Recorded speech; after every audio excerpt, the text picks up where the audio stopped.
So, Mattias,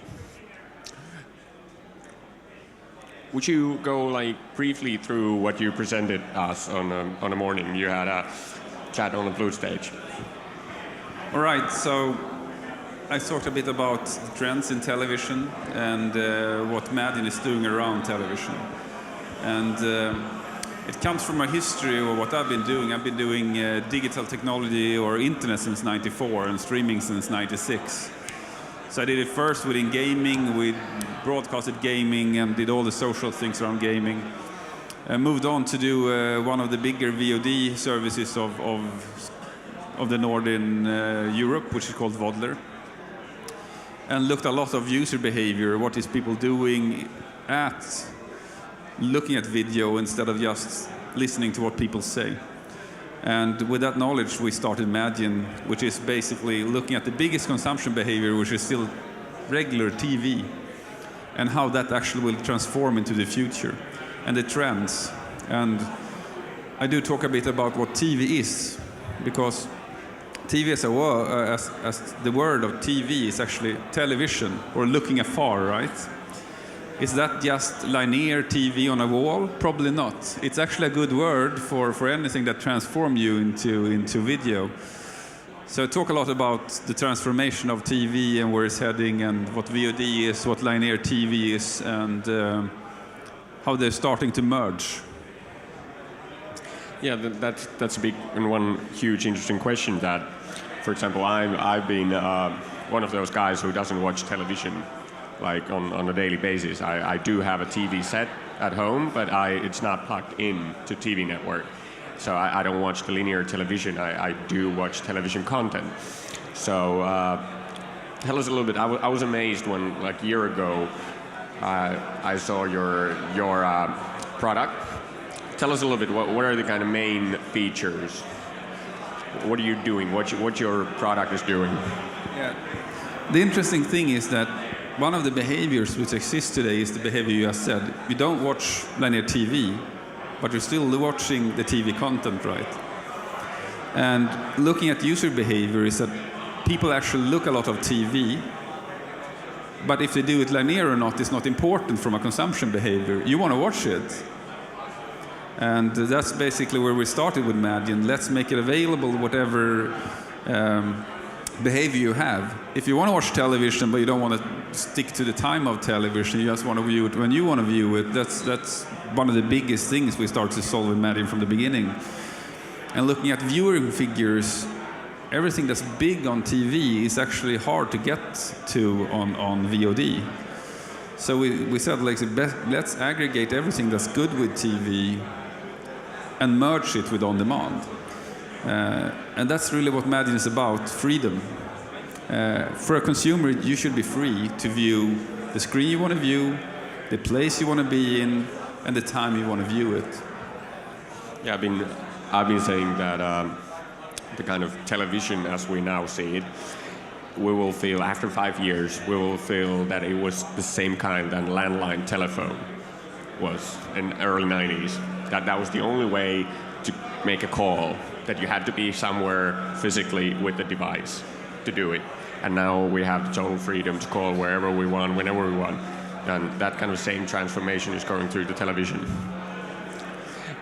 But I mean, that's a very good way of seeing it, because you still actually talk more in the phone than you ever did before, right? So the actual consumption behavior of talking to someone is still there. It's just a different way of doing it. And that's the whole point with Magine. It's about the distribution form and availability for the end consumer, and enhancing the actual behavior.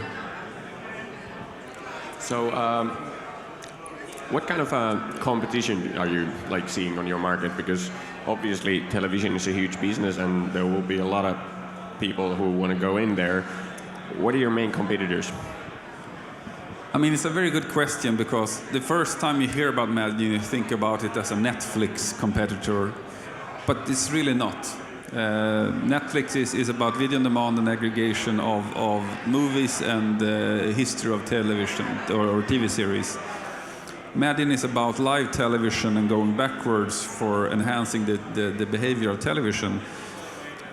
So we hear a lot of people saying they use a platform like Netflix together with Magine, and that's the only thing they use. So that's not really our competitors at all. It's more the DTT providers or the cable operators or the satellite providers who actually benefit from their infrastructure to be able to do big TV to a lot of people. And that's more the competitors we have. And from a platform perspective, there aren't really that many Magines out in the world yet. Yeah, but like we're going to talk about a little bit like further on about the kind of the future of TV. But before that, I would like to ask you to it's hard to go market by market, and you got to do your contracts with each TV channel market by market, right? Tell us a little bit about that. I mean, the strength and the hard part of television is it being local. So what's big in Finland is not big in Sweden. What's big in Sweden is not big in Germany, and what's big in Germany is not big in Spain. It's differences there, right? So that's an entry barrier. And what we did is that we actually started out talking to broadcasters and content holders several years ago and telling them what we wanted to do to basically be able to clear up the rights in several steps. Because a broadcaster usually buys the right from someone, and the ones he buys it from should be able to know what Magine is, so they actually can license things for a platform like Magine. And now that is starting to happen, that we are a credible platform in the whole ecosystem, clearing up rights in a new country is actually easier because we are allowed to be a carrier of the signals from the ones they're buying content from. And there are some really big players in Europe who actually are multi-territorial, and they have a lot of studio channels who are also multi-territorial, which means with scale comes ease of launch in new countries, not the opposite. But when you do the first country and then the second country, it's hard. But when you actually, like Magine, we're live in 3 countries, and we're in negotiation and discussion with several more. That actually is a strength and not a weakness. So I've seen you're big in, for example, MIP TV, MIP Com. There are the big TV markets in the world. How the kind of the professionals and these kind of markets, what kind of feedback do you get? I mean, we get the feedback now compared to half a year ago, it's massive. And if you go back a year from that, it's almost, I mean, it's off the chart different, because we actually had to change the TV industry's view on how TV should be distributed. But now the feedback is fantastic. What the content holders and what people tend to miss when it comes to content is that someone actually produced it and put a lot of money into it and have a way of selling it which they earn a lot of money from. And if you respect that and try to enhance it from the beginning, then there is really no conflict. And we did that from the beginning. And now that the ecosystem of television is learning that Magine is here for the good of the value chain and, of course, the consumer, the response is actually better than I hoped for now. You're now launching in Sweden. Any other countries? I mean, we're live in Sweden already as a full commercial product, and we are launching, we're in beta in Spain, we're in beta in Germany, and we are launching Germany within a very short time frame from now. What kind of, because freedom is something that you provide for consumers. What's the feedback from consumers? I mean, the feedback from consumers has been excellent, because Magine is really about freedom for consumption. It's about freedom to choose the screen you want to have. It's about freedom of where you want to be when you consume. and it's about freedom of time. So it's really about freeing up a consumption behavior, and the response to that is, of course, fantastic. In Sweden, the average viewing share of television on a daily active user is 119 minutes of television. In Magine, a daily active user watches 130. So by just looking at how the consumers actually use Magine, they actually use it more than regular television already. So at the moment, like, your consumers could say that they're like hardcore television people, fans who want to consume that kind of content, but also that because of the freedom that you provide, it also allows people to actually consume more content. Yeah, I mean, television is very... When you start a startup or you create a product, you often define your target group extremely well, so you know where to pinpoint. But can you tell me anyone who doesn't watch television in any sort of way? Probably none, right? So the consumption behavior of television is so huge, and that actually shows also in when we look at our consumers. Of course, when you launch and you're a technology product, you usually get one target group first. But that has quickly transformed into a lot of target groups. We have a lot of kids programming and kids viewing. We do know it caters well to both women and men. And also even elderly population find ease of use in the product. So target group wise, well, we have everything in Magine. Young,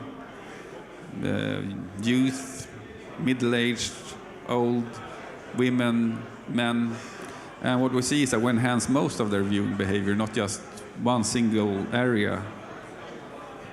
There's kind of a conversation about freedom and how consumers can be free from this kind of linear TV leads us to the topic of the future of television. What do you think? What's the future? Because obviously there's been we already know that the music industry went through a massive change because of internet and digitalization, and now newspapers and that kind of printing industry is going through the same. It's pretty obvious that television will face the same kind of changes, but what do you think? What's the future? Well, it's easy to think about total disruption. Me and Magine really come from user behavior. And with the transformation you just talked about from music to digital music, people actually still listen to music. People still read, even though they do it in a different way. And that's really what Magine is about, to cater to the behaviors that the end consumer want to consume on. And that's what we're working extremely hard to do. We listen extremely much to our consumers and looking at what they want in freedom and availability and content, and really try to meet that. And that is a very different thing from how television has worked. Pre-program, you have to sit there at a specific time and watch it at one place, right? What you usually miss, though, with television is that television as a consumption behavior is very modern when it comes to the actual behavior. Because with all the noise we're having in the world, what are you going to choose to view? And the strength of television is, well, someone helps you and you aggregate everything in one place, and it's very easy to just jump up and down to view. And that's actually the strength of it. So making good content available in the future and having a good platform is not just about all the choices, but ease of choice.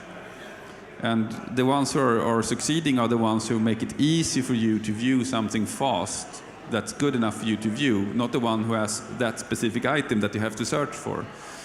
And I think that's something a lot of people have to learn when it comes to how television is consumed. Then again, how would you define the very core of television? If we're talking about, for example, programming. I'm a huge fan of Vice, and I use that a lot as an example. They do excellent documentaries, but they broadcast it on YouTube. Would you consider that, for example, as a television program? It's never been on TV. And what defines a television and content-wise? Because we're all the time, when we talk about television, we obviously are not interested. We're not interested about the channels or what's the delivery method, but we're interested in seeing The Simpsons. We're interested in seeing good content. How would you define, for example, House of Cards? It's never been on television. It's unlikely that it will ever be on television. Is that TV? I mean, yes. Coming back to what I said from the beginning, the wording of television is viewing something from afar, right? And it doesn't have to be tied to the distribution form. It's a consumption behavior. Most people, though, miss that House of Cards actually was a UK TV series first. But if you take a YouTube series that becomes popular there, of course, that's content. If you have a consumption behavior that people want to watch that documentary through that platform, for me, it's the same thing. It's about availability and ease of use, and not have to go to 50 different places to view it, because that makes it confusing for an end consumer. Okay, the kind of one last thing is I have to check the time. Pia, PHK, how much do we have time? I don't know. Might already ran out of time. 1 minute. Finally, one more thing. What would you do in the future? What would be your perfect vision of the future? How is it? Well, the perfect future for me and Magine as a company is to, whatever you wanted to view, and you turned on your television or your phone or your tablet or whatever device you have, you were able to see it directly. That would be my perfect solution for the future. Ease of use and ease of consumption for the consumer, and not having to jump around to 50 different places to do it. Saving time. Right, that sounds great. I'm looking forward to see that. Thank you, Mattias. And as said, I'm a huge fan of Magine and what you're doing. So thank you. It was a pleasure to chat with you. Thank you.